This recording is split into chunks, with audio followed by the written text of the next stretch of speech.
Hello and welcome to the PC Perspective Podcast. We're at episode 868. This is being recorded on May 20, 2026. I'm Sebastian Peak. I'm Jeremy Hellstrom. I'm Josh Walrath. And I'm Kent Burgess.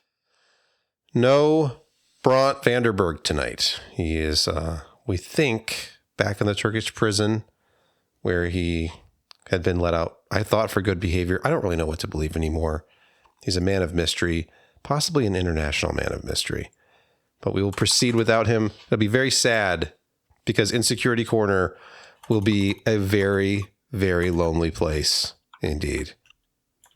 Oh, don't worry. I'm bringing you all with me. Oh, okay. He sent me a selfie. He was wearing a hat, dark glasses, and it was just signed Heisenberg. So I don't know what's up with that. All right. I'll check the mail tomorrow for postcards. But in the meantime, we will still thank our patrons, even though Brett is not here, to call out some special names this particular week. We will still say thank you very much for supporting us. You're the reason we do this show. And I know we're yet another creator who begs for support, but we have, we need it. So thank you very, very much. And we will move to the food segment. Josh, please. We had a special today. A special. It was a pimento cheeseburger. And if you've seen the picture now that I just posted. So this monstrosity is the pimento burger. So it's got that, 8-ounce patty under there, somewhere under there, a bun, and just the thickest slathering of pimento cheese. Yes, the great Southern delicacy, pimento cheese, which I had to look up and see what it was. And let me read it off. Pimento cheese is a Southern staple, a savory spread made from shredded cheese, usually sharp cheddar, mayonnaise, and diced pimento peppers, often with seasonings like garlic powder, onion powder, and cayenne pepper. So it was really tasty. I mean, how can you go wrong with pimento cheese on a burger? Look at those pimentos. Look at that cheddar cheese. Look at all that fluffy mayo all mixed together. Let me tell you, it's a little messy, though. Bun. What's that? Yeah, it's like the thing. Eating the bun on the upper left there. Yeah. No, the way they wrapped it up, it probably would have been nicer if I had eaten it there, but no. So my arteries are hardening as we speak. We'll see how long I make it. Nobody gets out of here alive. Josh's demise may be imminent. Imminent at this point, yes. But so is AMD's Ryzen 7 7700 X3D, which has been leaked. According to this report I'm reading from videocards.com, AMD may be preparing another Ryzen with 3D V cache for AM5, which of course means DDR5. And it has 8 cores. It has 96 megabytes of L3. So 8 cores, 16 threads. The only difference between this and the 9800, I guess, will be lower clock speeds. Yeah, I can't go quite as high just because of the older way of putting the 3D V cache on it versus the 9800 X3D. So it also is not as fast as the 7800 X3D. Lower clocks, I think that one went up to like 4.7. This is 4.5. Well, that'll tell us. That's a handy thing. No, 5 gigahertz. So turns out the 7800 X3D was pretty fast. This one, though, it still shows 120 watt TDP. I was hoping for, like 95 watts or something with lower clocks, but hey, it's fine. 120, very manageable. And where's that rumored 5800 X3D that they're supposed to re-release? I know. I've seen the packaging of it, but is it only in Asia at the moment? I don't know. There was as we reported at PCPer.com, I wrote this very optimistic post about it, how it was going to save the world from DDR5. And all we had to go on was a Chinese slide talking about the 10th anniversary of AM4.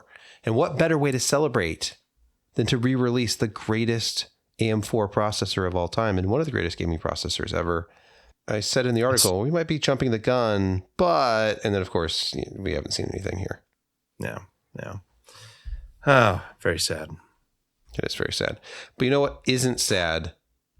We don't have, not a single person. Jensen? Yes, exactly. Who I was thinking of. Not a single person will go to sleep tonight worried about the fate of Jensen. Will he eat well tonight? Will he eat tomorrow? Will he buy another house or 5?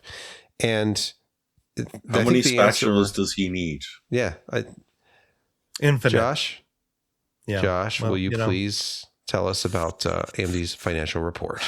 AMD's financial reports? No, I'm not going to tell you about NVIDIA's financial report. Sorry. NVIDIA. Josh, you want to tell us about NVIDIA's financial report? I'd love to. This is going to come as a complete shock to all of you, every single one of you out there. NVIDIA made a lot of money. Not only did they make a lot of money, they made a lot of money. We're talking $82 billion in a quarter. Do you know back in 2016, they had an entire yearly revenue of $5 billion. So now they're making, let me do quick math. I can't think that high. 5, 9, 18 times more per quarter. I mean, $5 billion a year was not terrible back then, but yeah, they're insane. Their gross margin was like 74.9%. That's not their net income. Net $58.3 billion. Do you know that in the entire existence of Intel, they never made more than 80 billion a year? And now NVIDIA has done that in a quarter. And not only that, but they expect to make 91 billion next quarter. So what's kind of interesting about what they've done this year is they now have 2 main highlight areas: data center and edge computer. Data center, of course, Vera Rubin, Bluefield stuff, all of that. It's data center. Edge computing is now everything else. So gaming, consoles, automotive, all of that stuff. And their data center brought in something like 76 billion. And the rest of it was like 5.5 to 6 billion. It's just ludicrous that they are printing money. Well, TSMC is printing their money, really, but they're just selling everything. And they expect their CPU group to be a $20 billion a year product for them.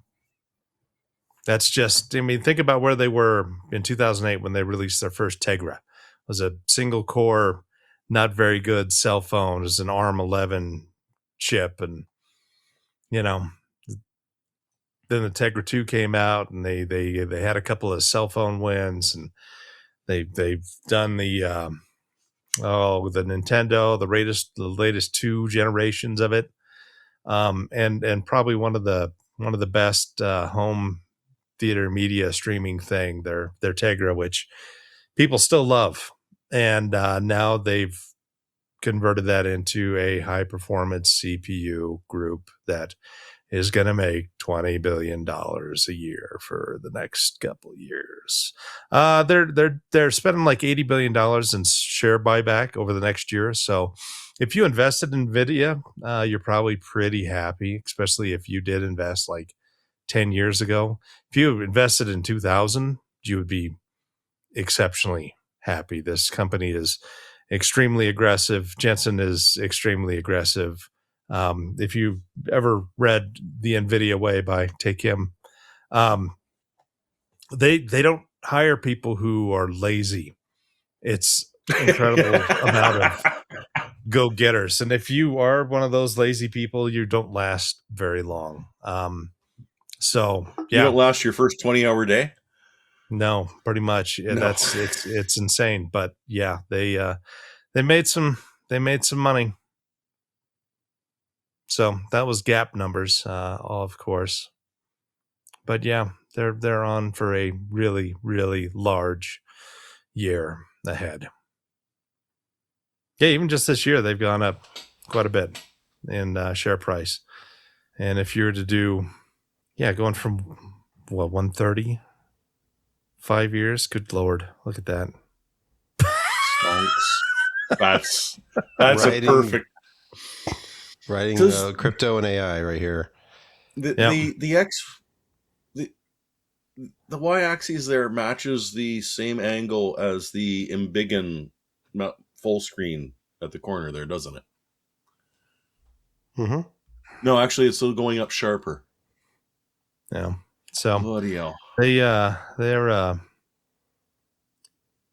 it's a company that it's going places. There you go. There's the picture. Yeah. So the bummer thing about it is it feels like gaming GPUs are already second class citizens, and I mean they charge a ton for them already as compared to what AMD, and they don't need to, but they can, so they do, and we'll see where it goes, because $6 billion for everything other than data center, and then $75 billion for that. It's just crazy. When's it gonna pop? Come on, Sebastian, make it pop. Well, poke it with your stick. Speaking of prices and NVIDIA and GPUs, let's talk about the RTX 5090, which is about to get a price increase. Get excited. Imagine that. Going back to video cards, now we had to assume this was going to happen. GDDR7 is expensive. The cost has gone up. And now NVIDIA is going to be charging partners about $300 more for an RTX 5090 board. Yay! Or I mean, boo. So, not that these were affordable cards to begin with, but now they're going to be over $4,000 starting next week, according to this report. Who'd have thought that releasing it $19.99, we would look back at that and say, wow, that was semi-affordable. I think I was one of the few people at the time who said this actually is fine because this is a Titan card. They didn't have to go this big. Like the 4090 was like one of those. It was just so far above everything else. Just make it a luxury item. You don't need, regular people don't need this. Regular people don't need to spend $1,600 to $2,000. I think the 4090 was $1,600, like $1,599 or something when it launched. Now we're all the way up to $2,000. That's a joke. We're at $4,000 and up. I remember the good old days of making fun of the original Titan cards at $1,000 a pop. Right. Well, they had a version of the GeForce 6800 Ultra that was $1,000, and it was it had double the memory of a regular 6800 Ultra, but no longer is that world we live in. Of course, that was 20 years ago. So let's see. And they never did pay you for the best slogan ever, Josh. Tighten up your graphics. Yeah, I know. Like, it would have been brilliant, but yeah. So 2017, when the 1080 Ti launched, that was $699. I don't fully believe this. I feel like there's more to the story than just the actual inflation of the $699 up to about $949 today. Really, they would position that card at like $1,100 now, maybe $1,200. Since that was the gaming flagship. Yeah. They don't do sub $1,000 flagships anymore. Obviously, too many people have too much money. So I always got the $400, 1070. I always had to get the 970. I mean, all these other ones, I just could never, afford to get anything higher. But But you got $50 back eventually on your 970. Oh, Hmm. yeah. I was more of a 60 Ti guy. That was my price level. Love my 560 Ti. That's a good Come on, car. remember the choice between the GT or the GTS? Hmm. Hey, Yeah, those I would be can the I can days. use that. I don't need that whole bus. I can use part of it just so I can afford the card.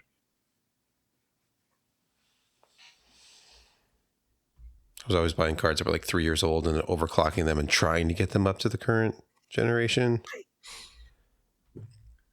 Not so my good. bag. I like spending about $100 on a GPU. That was my budget at one point. And $100 HD 5870s overclocked to 1 gigahertz with a special BIOS. That was great. Speaking of which, I haven't flashed my non XT 9070 with the XT BIOS. They finally released the flash program to do that. So may have to get that out and do some testing. No, it's available somewhere. I don't know where, but live stream it. Stream it. Yeah, so I can blow it all up. But apparently, when you do that, great for content. all it does is it raises the voltage limit, not the power limit, to a 9070 XT, and they just all kind of run at that. So, give it a go. See what happens. Good. You heard it here first. Too long. Yeah. Anyway. All right. Moving into the next news story. The EFI partition. We're supposed to leave it alone. But what happens when Microsoft needs to mess with it and install updates to it, and there's just not enough free space left? So what do we do? I mean, fool me once, shame on me. Fool me twice, won't get fooled again. Yeah. This is the... Yeah, I miss him, sadly. I shouldn't, but I do. So this is the second time that I can remember for sure, and I do believe there was a third time, where all of a sudden you got an obscure failure message when you tried to update to the newest Windows update. And it turns out that, well, for whatever reason, it needs to access some free space in your EFI partition, which they have filled up with TrueType fonts in the eternal quest to provide more fonts to people that only ever use Arial. And so, once again, you are going to have to figure out either how to just, throw it away and, go Linux or something, or mount the EFI partition, browse to the Microsoft boot fonts, delete everything that's in there. Don't worry, they'll put it back, even though you don't want it, and have enough free space in the partition that they shouldn't even be messing with to provide an update to your system, let alone complaining that they're running out of space. Because couldn't you program it to, if you're already in there trying to dump files in, maybe clean up after yourself. Maybe dump some of those fonts out, which are not being used at all. So, someone uses Segway. I'm impressed. The problem is, if you do something bad to that EFI system partition, if you delete something that isn't the TrueType font, and don't take our word, don't take our advice for doing this, go to a professional and have them change you to a different operating system at this point. If you touch some of the bad stuff inside of that partition, your machine will no longer boot. Your hard drive may not read anymore, or at least it'll be, it's BitLocker protected, and the BitLocker key that we're saying is correct is not correct because you kind of messed with things a bit. So it's dangerous to update. It's dangerous not to update. And we're not even in security corner yet. It did have that feel. Yeah, but this is just stupidity again. Yeah. But it's not stupid. Adding no. What, Josh? I wasn't sure. I was thinking you were going to talk to me. Oh no, Josh, you're very smart. what's smart too is adding quiet fans to every aspect of your life. And to this end, Noctua has escaped the enclosure. Look at them here on this NAD amplifier of some kind.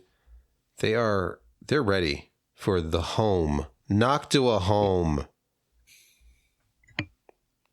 Yeah, it was not the best picture of the actual fans, but I miss my old NAD. It was a good Great device. stuff.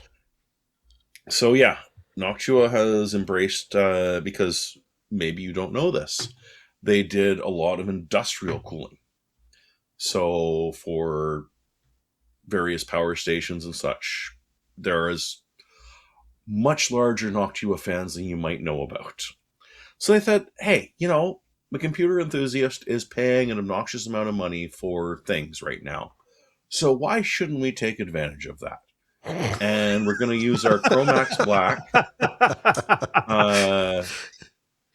to make sure that the brown doesn't come out of the case, which I'm very sad about. So they've developed a personal cooler. It's a fan which points at you and has a grill on the back, so you can't really stick your finger into it unless you really, really try, like someone who used to hang out with us did. And component cooling. And I don't mean computer component cooling, I mean audio-visual component cooling. So as the temperatures in the world spike up through no fault of humanity whatsoever, you're going to need a little more active cooling to deal with moving heat away from the passive cooling inside of your AV receiver, inside of, at this point, you might need to glue it to the back of your TV to try and move some of that heat away. And yeah, Noctua is doing it. And as always, they're doing it very effectively and very quietly. And kind of expensively, because you can't get quiet and effective and cheap at the same time. 3 things, pick 2. So it's lovely to see. I mean, I'm still trying to save up to buy one of their t-shirts.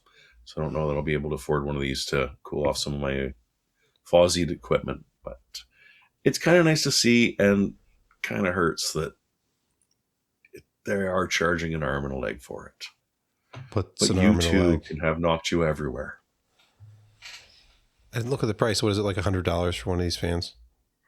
But then you want to buy the shaped enclosure for the blower, or the magnets for the. Good Lord. Yeah. What a oiled. Something that doesn't cost a thing. Open source software. Like Linux. You can run Linux on any hardware. Well, no, wait, sorry. Not any hardware. Because in a move that feels like a personal attack on me, more retro CPUs have been removed from Linux support. First, the i486.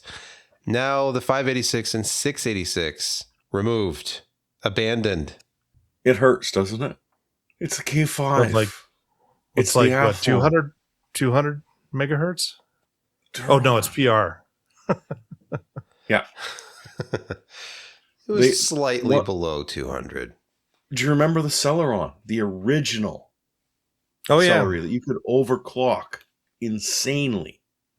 Yeah. Gone. My 686. My old Athlon.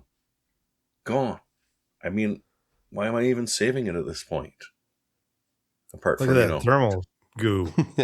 Yeah, I keep meaning to clean it off, but it's dried over the decades, and I think I'll need to have a little tiny chip it off to get it off. Yeah, it's not coming off. So it's electrical contact cleaner, just spray it on. Well, there. this is you gotta admit, there's a couple of ways I could do it, but this is better than what Microsoft is doing, because if you had a Ryzen 2000 series and you tried to go to Windows 11, sorry, we don't support that processor. Sorry, can't do it officially. Sorry, that's not that old. So makes you angry. It's true. They're perfectly good processors. Perfectly good. but no. Let's face it, most people who collect retro processors are putting DOS and like Windows 98 on them anyways, but just something interesting. Hey, I can only afford SD RAM at this point, so come on. Yeah, really, it's not a bad way to go. Just forget about modern games. Pretend they don't exist. If you're feeling adventurous, you could put Windows ME on a retro processor. No. That's it. Kick him off.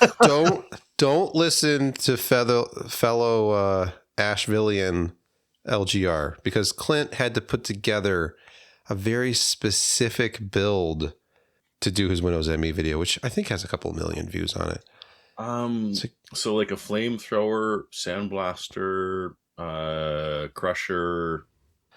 I remember resorting to unzipping Windows 98 and Windows 2000 drivers, putting all the files in one combined folder, and then telling Windows ME to look in that folder for the driver. And sometimes it would find it and it would work. It wouldn't always blue screen either. But there were certain devices where I had 98 drivers and those didn't work.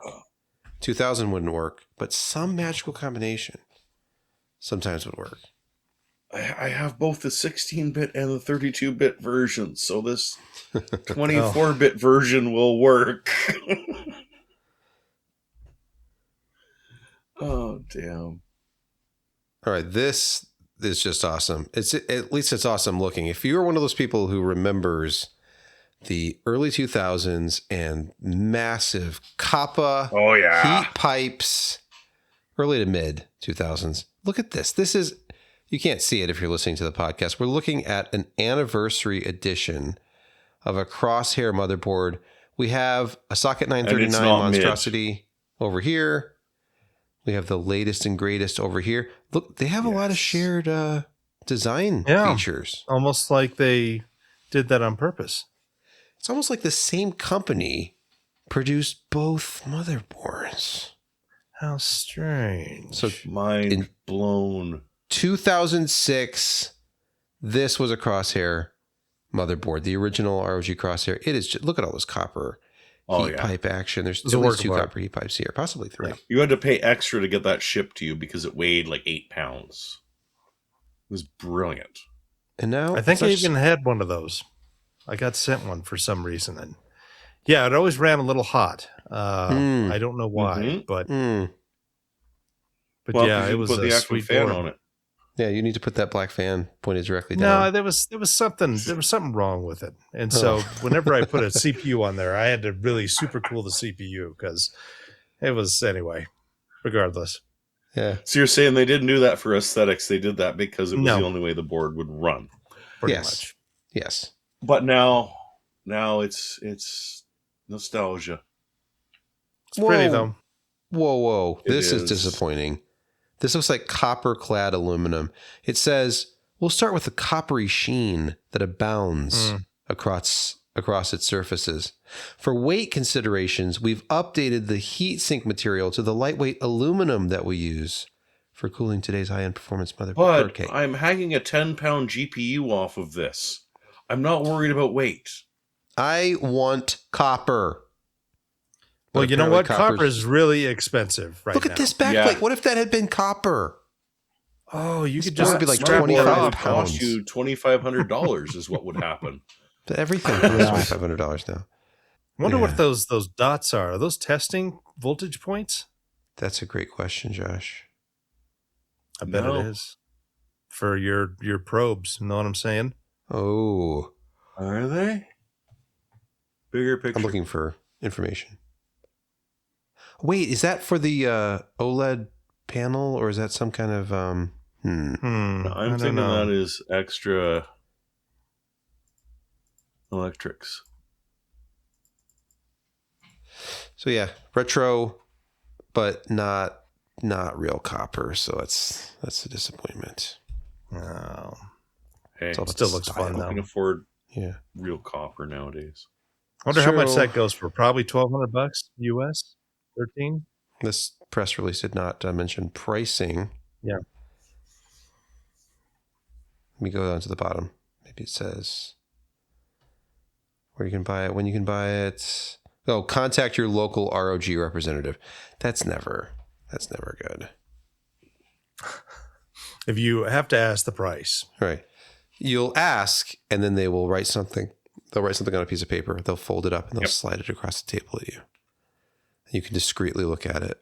And you can either give a nod, or I don't even know. How do you politely decline one of those little folded cards? Did you ever watch Moneyball? And he did it perfectly at the end. Slide it back. Yeah. All right. It is time for Insecurity Corner. Welcome to Insecurity Corner, your weekly reason to drink. Sad Insecurity Corner without Brett. We miss him the most right around this time every week. In his memory. Our first story. Routing confusion. Do you remember how all the routers except for that one guy, Colin Prober, whatever his name is, he had the in with the U.S. government. But now, foreign router updates are allowed until 2029. FCC they don't know what they're doing because first they're all banned, now they're not banned. What's going on? Well, I mean, that does sort of cover it, except only slightly scrapes at it because we kind of thought that, TP-Link and all the vulnerabilities would be one of the reasons that this would be a great idea to ban insecure routers, except TP-Link's already applied for an exception and is probably going to get it. And, at this point you can't buy foreign built Wi-Fi hotspots.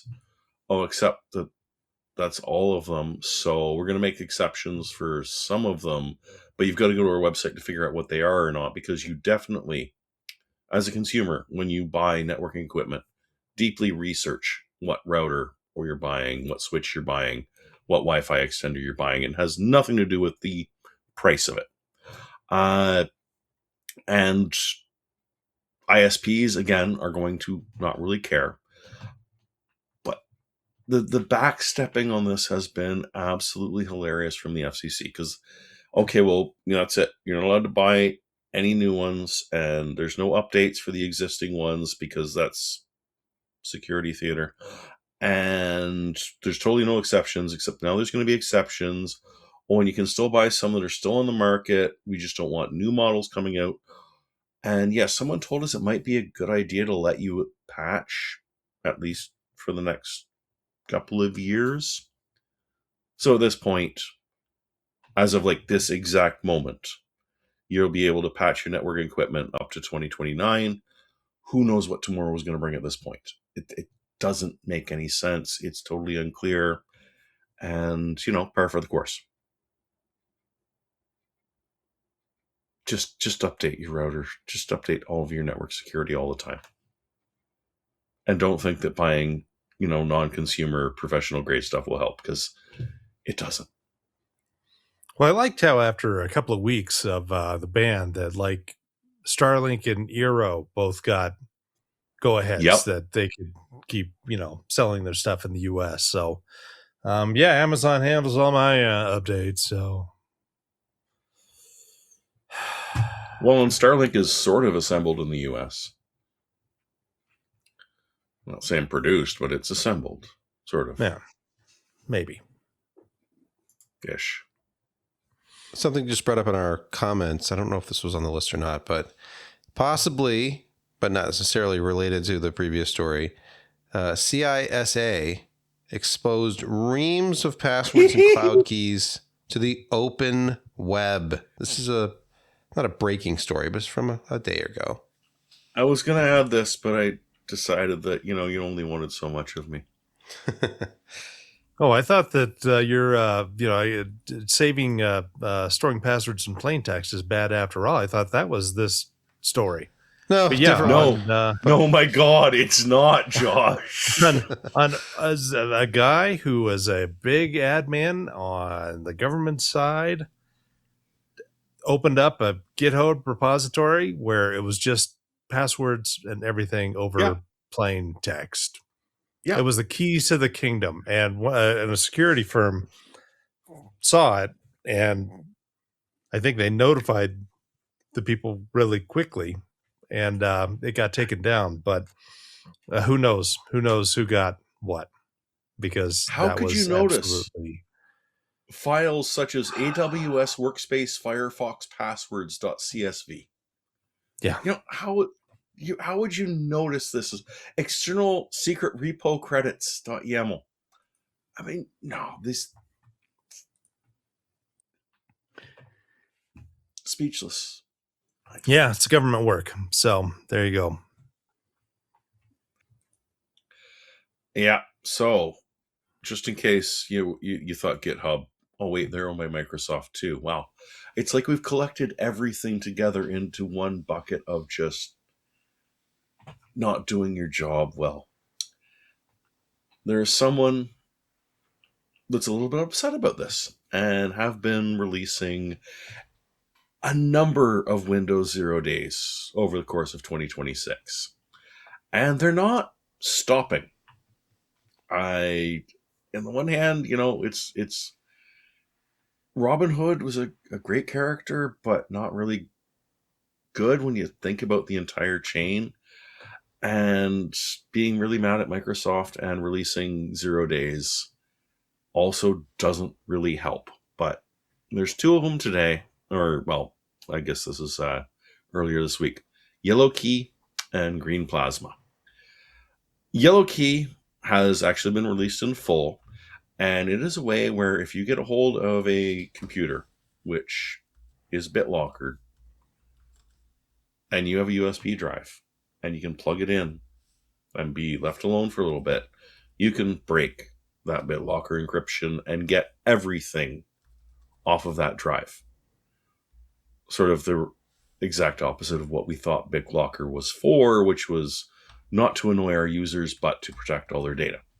So, no, it's apparently just to annoy our users. It doesn't take much work, and there are a couple of ways to avoid it, and there's been an official statement as of earlier today as to the default settings that Microsoft turns on by default, that if you turn them off, will ensure that Yellow Key will not let anyone who feels like it get access to your completely BitLocker protected system, or your BitLocker protected recall, or your BitLocker protected. Yeah. So wonderful. Thankfully, we've at least fixed that one. Green Plasma, they've only released part of the exploit code. So what we have seen so far that we know of, I'm not saying that it's not being exploited on ways that we're not aware of, but it does prompt a UAC prompt to say, hey, are you sure you want to let this do this? To which I'm sure every single person you know will definitely say no, and not yes, just do whatever. If they just let that UAC go, or if there are versions of it that don't prompt that UAC prompt, it's a privileged escalation flaw, which will immediately give that person admin rights. This can be done remotely. So if you send someone a web link and they click on it, or they visit a website which has this exploit currently running, and all of a sudden they see a UAC prompt, oh, yeah, no, this is okay, they now have full admin rights. As of right now, Microsoft has not patched that one. And the best part is that whoever it is that's really, really upset about Microsoft is posting all of these to GitHub and getting away with it. Like that, it's just, hey, brand new GitHub repo. Here are the latest and greatest new exploits for the operating system run by the company that also now owns GitHub, and definitely made everything on GitHub better. Right? We're almost there. All right, more Microsoft. So, Josh, what? You thought this was the plain text issue. No, let me tell you. No, it's another Another one. Remember how Edge was storing in memory your saved passwords in plain text? In fact, people are texting them to you right now. It's kind of embarrassing that they're telling you exactly what your passwords are. So when we originally brought this up, I guess 2 weeks ago, and numerous other people brought it up that, maybe Edge shouldn't be storing plain text passwords in memory ready for whenever you launched it, which, oh, by the way, you just logged into Windows, Edge is now running. Even if you've shut it off, it's still running in the house. And loaded all of your passwords that you saved to memory. Well, Microsoft said, hey, that's by design. It's convenient. It's wonderful. I don't understand what you're upset about here. Yeah, not an issue. You guys sort of cribbed off of Chrome there to make Edge, right? Chrome doesn't do that yet. It still is every bit as convenient, if not more, than the browser officially used to download Chrome. And so, strangely enough, Microsoft has suddenly reversed course and said that, hey, we said this was by design, but, we're going to start testing to see what happens if we don't do this idiotic thing. The nice thing about this was the story came out last Friday, and usually Friday is saved for horrific security vulnerability revelations. In this case, it was Microsoft actually yet again backing down and saying, hey, this feature that we added that no one ever asked for and that people are screaming and yelling that we should get rid of? What if we thought about getting rid of it? Not actually Doesn't getting make any rid of sense. it, just thinking about it. Yeah, just thinking about it. So your newest beta channel will stop loading plain text passwords into memory and then leaving them. Terminate and stay in memory was a different thing back in the day. Yeah. Hey, Josh, my favorite password nowadays is I forgot my password. I just click that button and let it randomly generate me a new one that I will never know, so that the next time I log into your bloody site, I will just click it again and you can generate me a new one. But I'm scared to nuke my phone and reset it because it's the 2FA that kind of keeps it alive. Yeah. Which is also totally secure and doesn't have any issues. 100% secure, yes. But you know what isn't secure? GeForce drivers. Just PSA.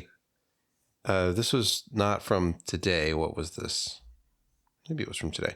Anyway, there was an issue with drivers 596.36 or newer is the update.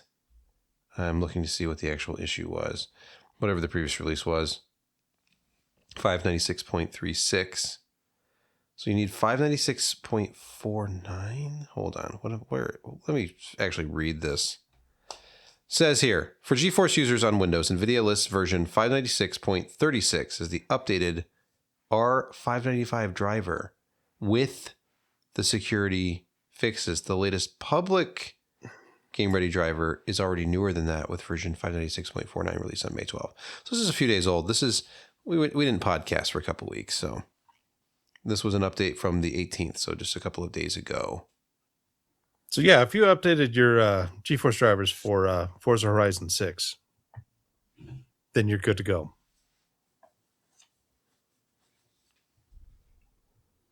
Josh, are you playing that game? Fist my bump.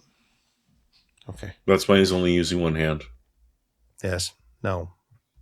By the way, speaking of Forza, or however that's pronounced, it's gaming quick hits time. Josh, please let us know about this exciting new title.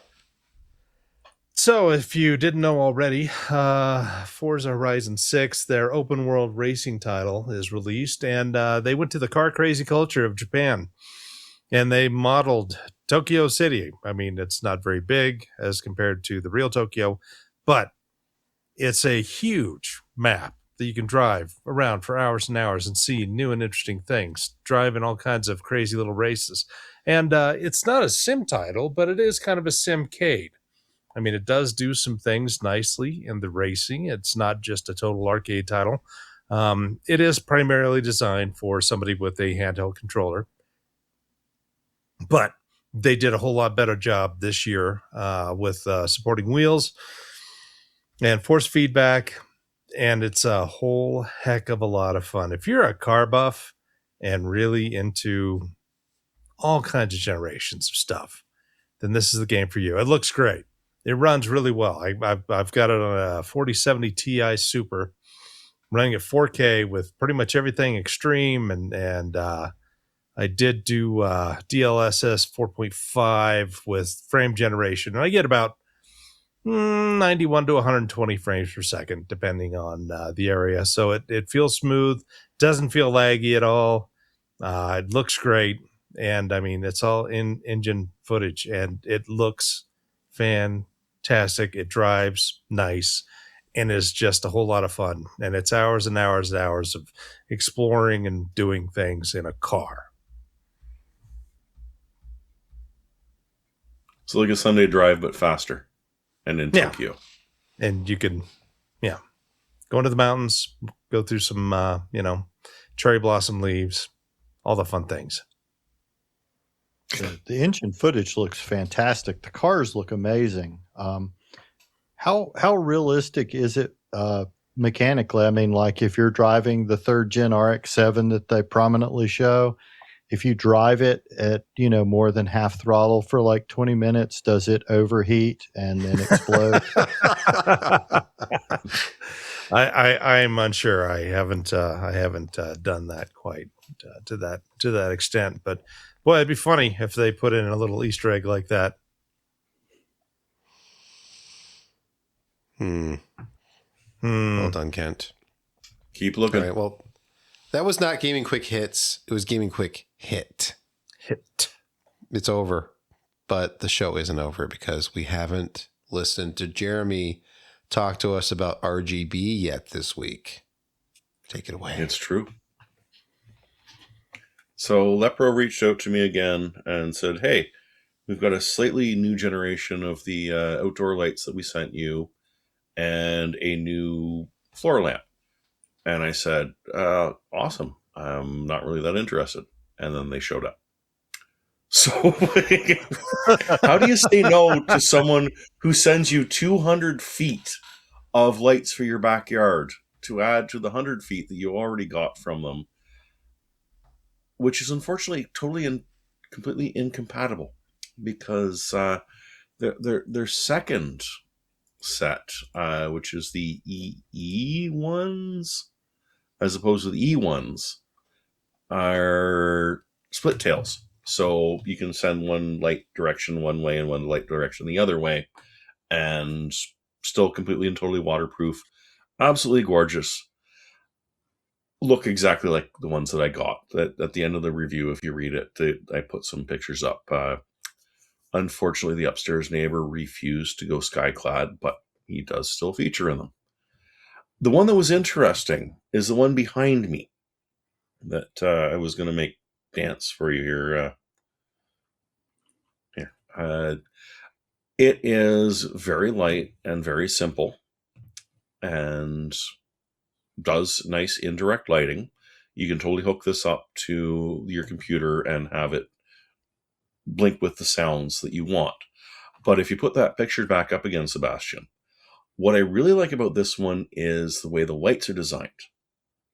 It comes in a flexible tube.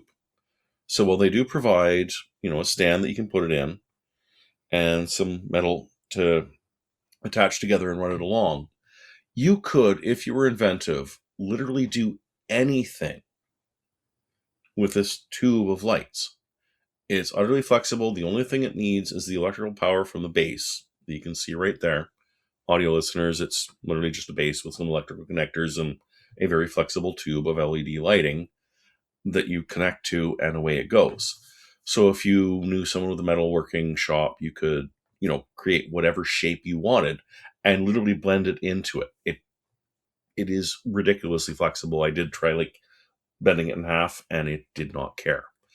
You could 3M tape it around your monitor and not have to pay for the. You remember the ground effects lights that monitors used to have for a year or two back in the day? It's essentially, you could do the exact same thing. You could line a desk with it.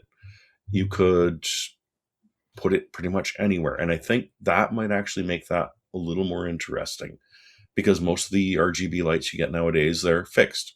You screw them together, but there is one single way you can set them up. So I think that for that, I almost think the Lepro OE1 is kind of interesting. Not to use it in the way that Lepro intended you to do it, but to make it your own sort of thing. And in the meantime, it makes half decent background lighting. At least not when it's pulsing.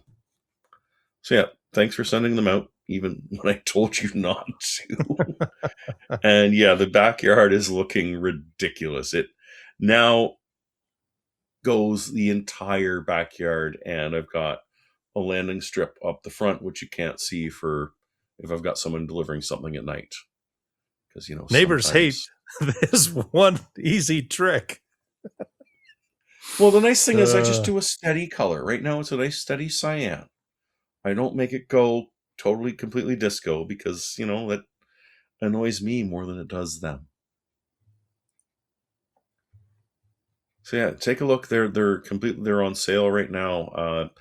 You do pay a little bit extra, but they are IPv or IP67, so pretty much waterproof, dustproof, whatever. You just put them out there and leave them throughout the winter, throughout the summer. They literally don't care. They will just bring light to your backyard. That'd be kind of cool on the snow. Oh, it's gorgeous on the snow.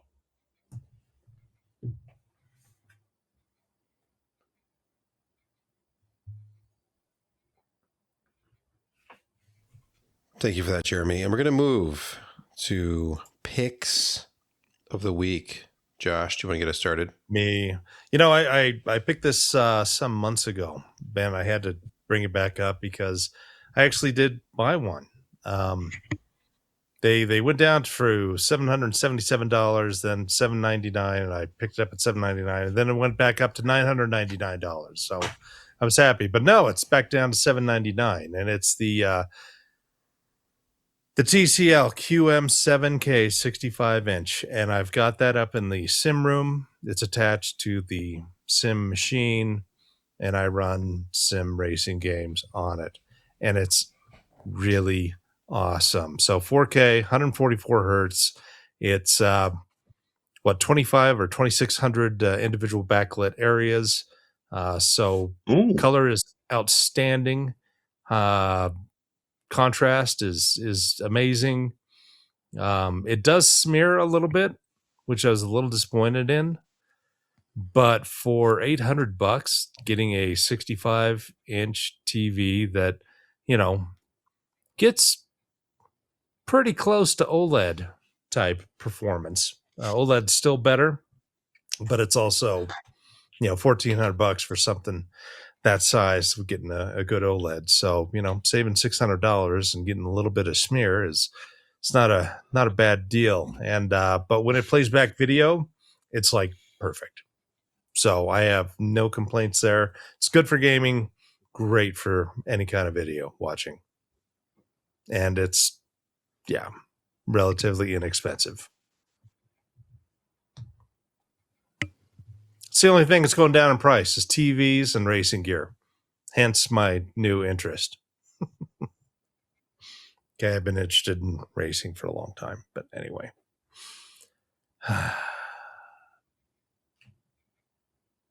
Thank you, Josh. And Jeremy is next on our list. How have we not mentioned Halupedia yet? Halupedia is wonderfully tongue-in-cheek and your all-in-one stop for LLM hallucinations.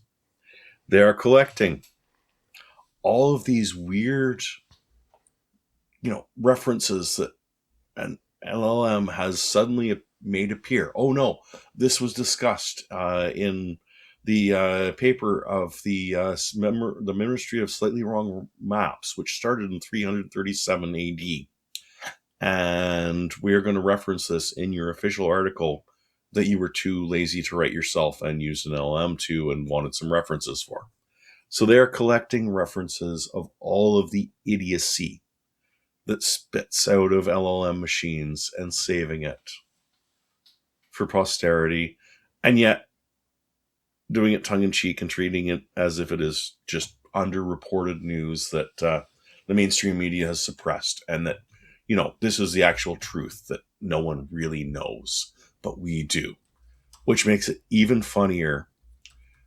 But the best part about it is that it's only a short amount of time before someone's LLM written paper references Halopedia as the reference for whatever it is that it wants to tell you is real. It's truly deeply funny to me, and is probably going to upset a lot of people, because ChatGPT doesn't lie, does it? It doesn't lie. It's just stupid. Oh, it's more than stupid. It's creatively stupid. Which is a human's job, I thought. You took your gerbs. So yeah, if you want to be amused, check out Halopedia. And if you ever stumble across an example of a hallucinated reference, please do upload it.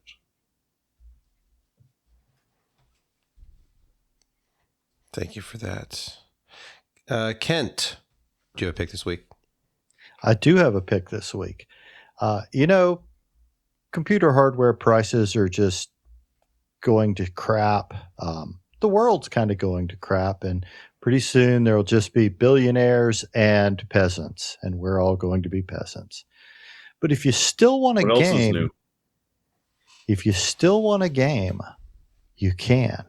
This is the world's oldest board game that we know the rules to. This is called the Royal Game of Ur.